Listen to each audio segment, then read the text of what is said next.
This is going to be Lois from Pakistan, and you're watching my YouTube channel Insani Ittihad, which aims to promote the of humanity in all of us through awareness and understanding. So,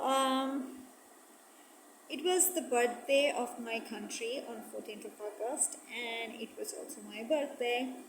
And then on 15th, it was the birthday or the independence of India. So I was a little busy on my birthday on 14th, and I could not find the time to make a video for for wishing the Independence Day to my Pakistani subscribers. If I do have, I don't think so. So anyway, but just generally, mentioning, having a message or whatever. So no, I didn't. I forgot. So on 15th, I had a relatively easier day. But I had to do some stuff in regards to my application in a very good university in New York. Wish me luck for getting the admission call and eventually the visa and everything. Please do, because that will make things very easy for me, and I could move to US and pursue my conversion a little earlier and ahead of time. Otherwise I have to wait the next year. Anyway, so coming back, since I had not wished my own countrymen and women the Independence Day, so I also deliberately didn't wish the Indians, despite the fact that I do have a lot of Raksha Bandhan brothers from India, which I actually spoke to two of them.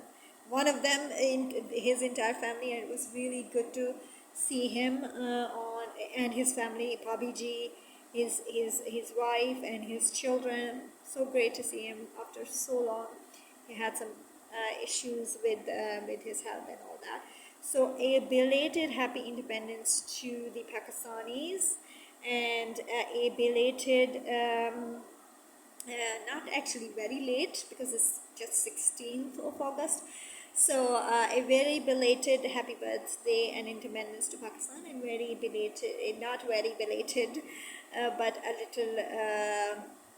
little late or belated independence and birthday to India for all the Indians. But I would like to give out some of the historical facts in regards to the partition of both Pakistan and India.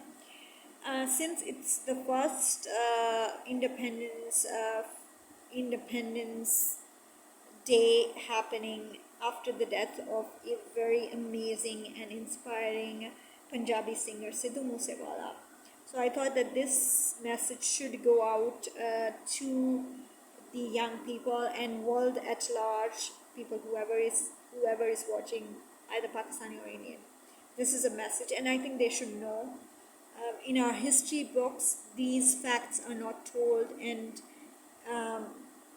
which is unfair to some of the communities who have paid a huge price for fighting for the independence of their land, and also for the creation of India and Pakistan. And it is the 75th independence for both the countries. So it's a very important message that I am about to give. And people who know any Indians and Pakistanis, do recommend them to watch this, because these are the facts that they should know. So India, even before the British invasion or British colonialization, was a collection of different states which were governed by indigenous people. Like there were Sikh rulers, there were Tamil rulers, Tamil kingdoms, or Kerala kingdoms, or Pandyas, and I mean there were some Hindus, and there were some Brahmin rulers. There were Muslim, largely the Muslim invaders from Persia had accumulated a large portion of the subcontinent and united different states of the subcontinent India to one single, sort of a ruling chunk of states, and their headquarters were used to, locate in different areas or different cities as per who was the ruler. And there were alliances of different, faith group kings and maharajas and, all those chiefs and leaders. So there were Sikh rulers, there are different states. So there was no concept of Akhand India or united India. India was never united. It was always historically, at least the documented history that I have read. I didn't go all the way back to 2000 to 3000 to, I don't know, if 4,000 year history. I didn't go that far, but definitely India has never been a united or Akhand sort of a country. India, the current India is thanks to the British partition plan, is, I think, the first time that all the different states from different, who historically had been independent and ruled by their own people, are now in this federation and in this union. Again, same thing with Pakistan. So in Pakistan also, the Balochs, the Sindhis, the Punjabis, they were of different, sovereign and autonomous kingdoms or states. So there was this huge, big Punjabi Raj. The last of their ruler was Maharaja Ranjit Singh, who actually united these smaller Punjabi autonomous states like Khalasiya and Patiala and all the others. There is a detail. So I would link the some information that from Google or Wikipedia. You can't trust it, but if you're really interested, I can't promise that I would list the books, but there are some very good books. I don't remember because I read the Pakistan, India and subcontinent history very long time ago when I was preparing for some government exams, and then when I was studying political science and international relations. So there was this subject of Pakistan studies and India-Pakistan things. So I've read some of the books and essays, which I don't remember. I'll be very, very honest. I switched field. I went to business school. So it's a long time. So I actually have no idea. But I would look for it and put in this description box. But even then, I think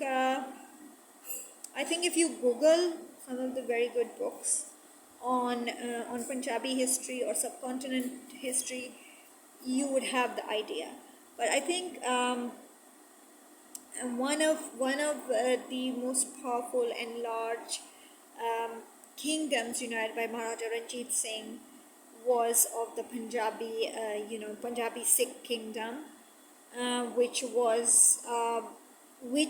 actually aspired to become Khalistan, and but the British didn't want it. British actually hold a lot of grudges against people who posed a great threat to them and actually stood up to them and didn't surrender and didn't accept their Raj and actually fight militarily with them.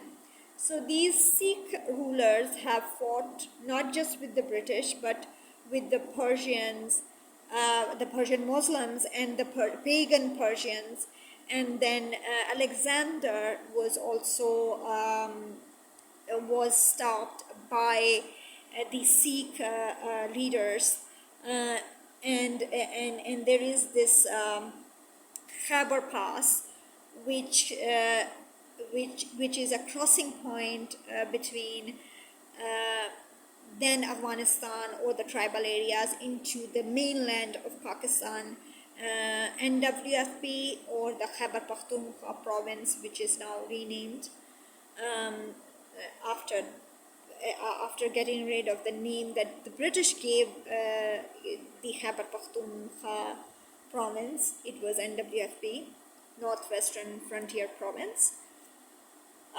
So yeah, so it was the Sikhs who had actually gave a lot of hard time to the British in their pursuit of colonizing the entire subcontinent.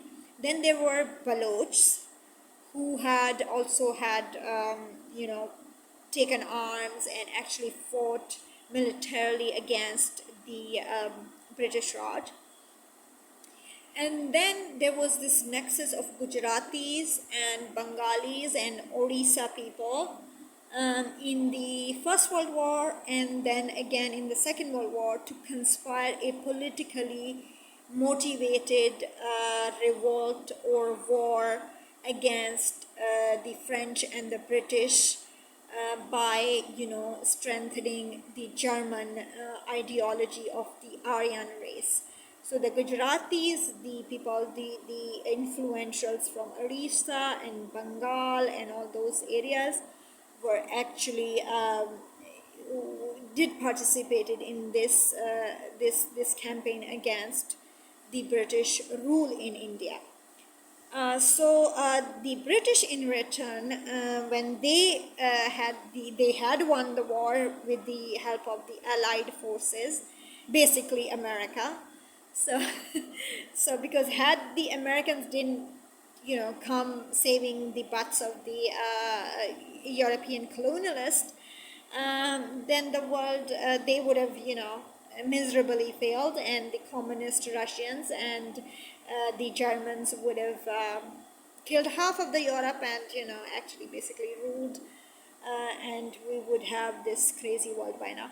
But the world is still crazy. Nevertheless, Americans did, at least Jews were saved. So Baruch Hashem. I think the help actually came from Hashem, but United States of America was the American forces were the tools and hands by Hashem, through which Hashem saved the Jewish people. Yeah.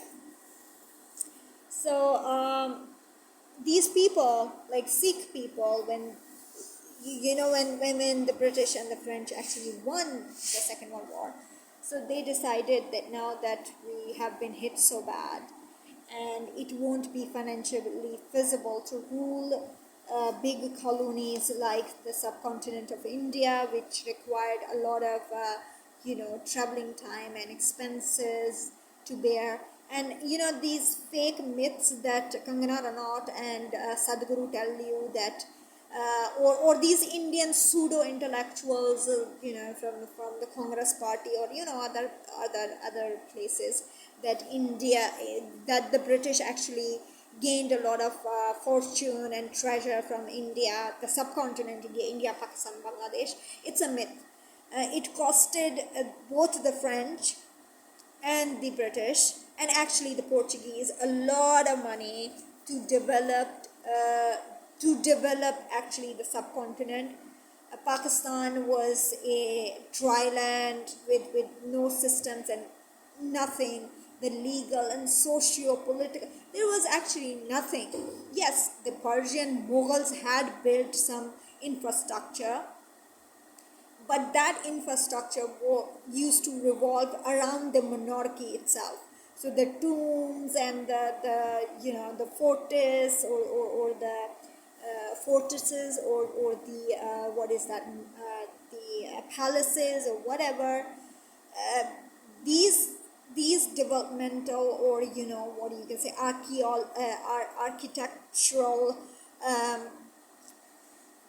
architectural monuments were not for the common people. They revolve around the comfort, and they were used by the monarchies, the Persian emperors. So the basic development and the grassroots development and the modernization and everything actually came from the white man. into the subcontinent. The British, the French, the Portuguese actually brought trade, economics, development, science and technology, and basically educated the subcontinent. Don't get offended, the Indians. I'm including Pakistan and Bangladesh, please. So take a chill pill. There were no, flooding rivers of diamonds and sapphires, and please give me a break.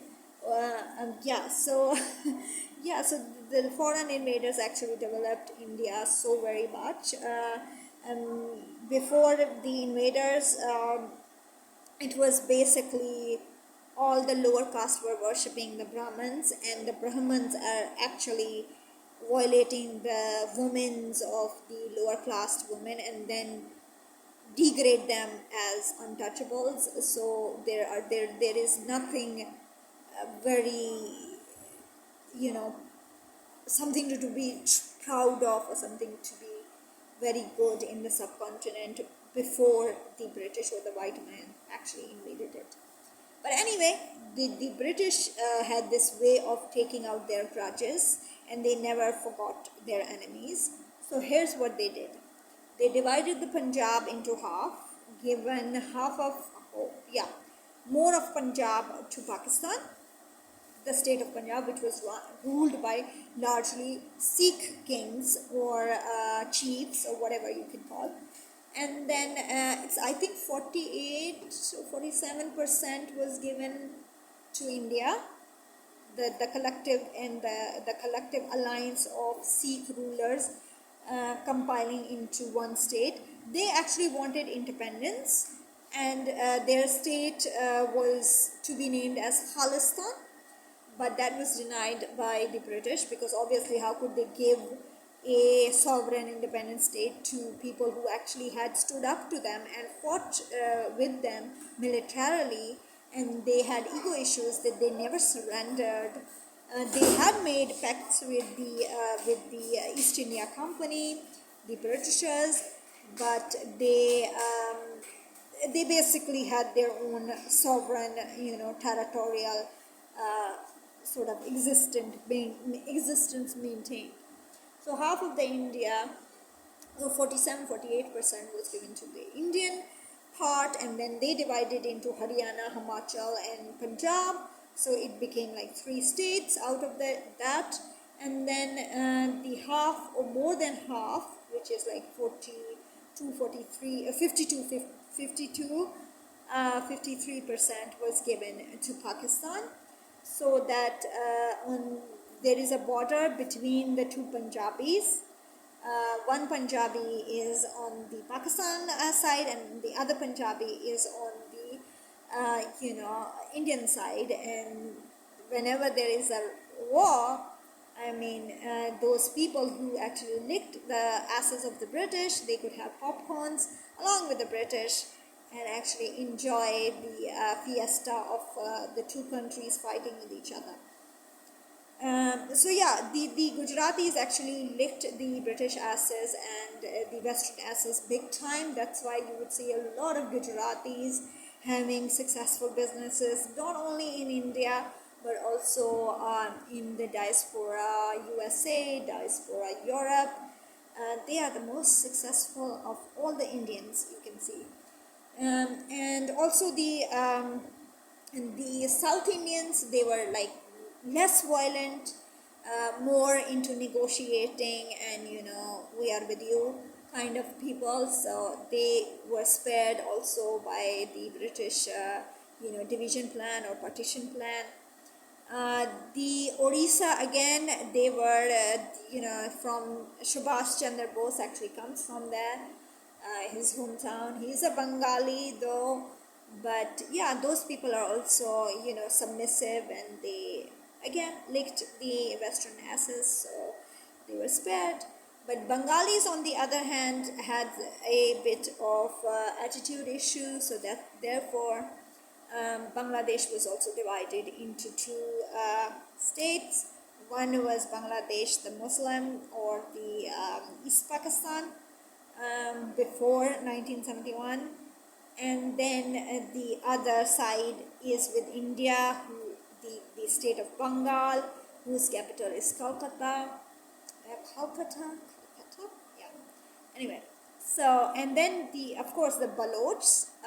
The Baloch also had put out a lot of violent and militant revolts against the British monarchy, and therefore the British partition plan actually divided Balochistan into two pieces. A large portion went to Pakistan and a smaller portion went to Iran.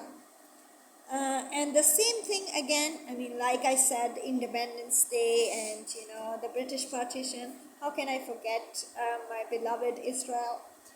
Same thing happened with the Israelites and the Jewish people. Jewish people actually stood up for Eretz Israel. They defended Eretz Israel against Ottomans, against the British, and they wanted their own sovereignty and independence. The Arabs, or most of them actually call themselves Palestinians, but they're actually Arabs from neighboring countries like Syria, Lebanon, and Jordan. Actually, Jordan was part of the Palestinians, so it was Saudi Arabia, Syria, Lebanon, and Egypt. So, so the British actually favored the ass-licking Arabs / Palestinians and gave them 5 times bigger the land out of the partition plan of the Eretz Israel, or then called by the invader, colonialist Britishers and Ottomans as Palestine, which is a fake name. But anyway, and then they punished the Jews again, that although initially from the Belfast Declaration we had promised you guys for having 2 states, one for Muslim Arabs and one for Jewish Israelis or Israelites, now we go back from that promise.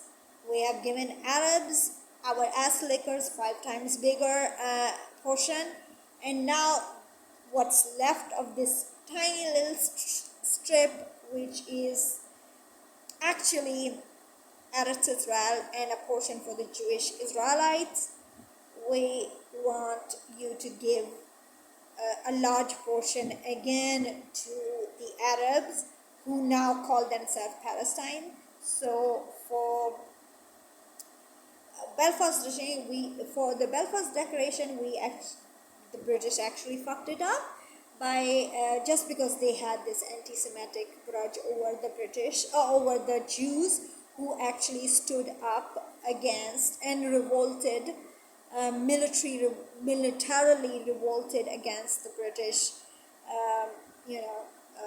British Empire or British-controlled areas when Britain was in control of Eretz Israel, fakely called as Palestine.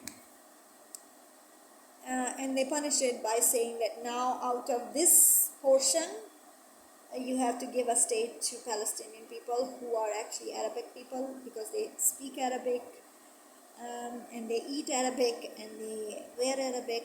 They are very Arabic, and they are so yeah. And this is how the British and the French colonialists and imperialists punished the people who actually stood up for their rights and who are actually indigenous to the land where they exist or where they originated from. This is how they were treated, just because they stood up for their national aspirations and their right to have sovereignty over the place that they have lived and inhabited for centuries and thousands of years. So I hope that people of India and people of Pakistan appreciate the sacrifices of the Baloch people, of the Sikh and Punjabi people. Sikhs are actually non-Muslim, so they are specific. So Sikhism is not just an ethnicity, but also a religion. Yeah, it reminds me of Israelites. And Punjabis are, some of the Punjabis have different religions, like some of them are Christians, some of them are of other faiths, and some of them, or most of them in Pakistan, are Muslims. So that's why that's a differentiation. But Sikhs also speak the Punjabi language. Punjabi language have different dialects.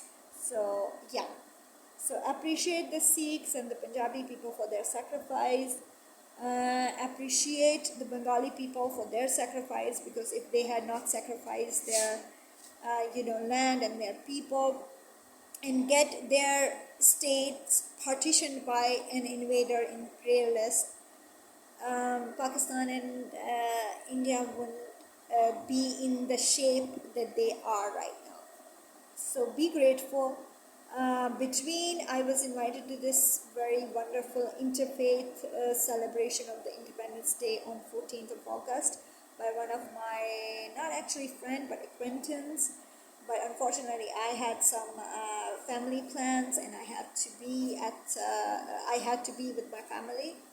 So yeah, I didn't went there, but there were so many Christian. It was a church, so it was hosted by a church. There were Christian people from different Christian sects. There were Shia Muslims present there. There are other Muslims present there of different sects. And there was a Hindu representative, and then there was the Sikh representative. And I was very, very happy to see, especially the Sikh representative in this celebration of the 14th of August, Pakistan's Independence Day, because he was wearing a white kurta shalwar, or shalwar kurta, or a kurta pajama, which is a traditional dress in the subcontinent, both in India, Pakistan, and even in Bangladesh people wear it. And then he was wearing a pug, the one that Sikhs wear, and it was of green color. And he was literally wearing the color of the Pakistani flag. And I was just thinking that, these Sikhs are divided, their land was divided. And not just their land, but, there are many holy places of the Sikh faith in Pakistan. So basically the hub of, or the Mecca of the Sikh religion lies in the Nankana Sahib, which is located in Lahore. And the Sikhs from India actually have to get a visa and special permission to actually come make pilgrimages in Pakistan, in Lahore.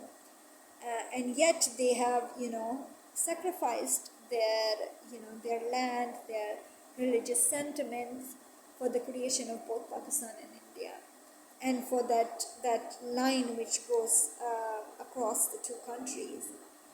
And not only that, they were celebrating the Independence Day. The Sikhs in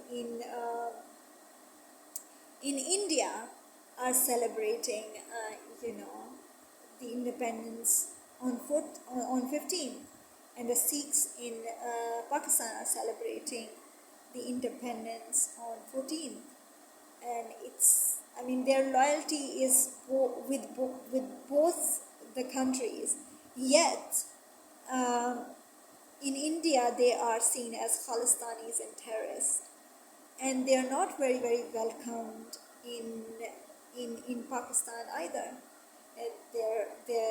Their visas at times rejected, and it is hard. It is very, it's such a sad thing.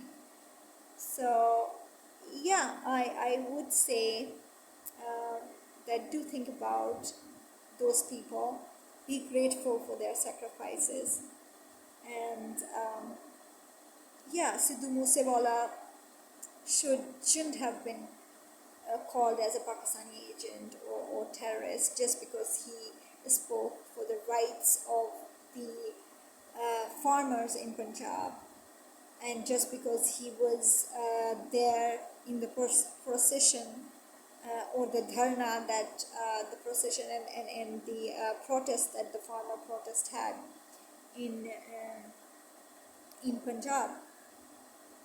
They should be seen for their sacrifices and their loyalty towards their country. So I hope that we do appreciate this. And in Pakistan, we don't call Baloch terrorists, and in India, people don't call Sikh, Khalistanis, and terrorists. Rather than see the amount of sacrifices they have made to be part of either Pakistan or India. So happy Independence Day to both the countries, and hope they have some sensibilities. Thank you.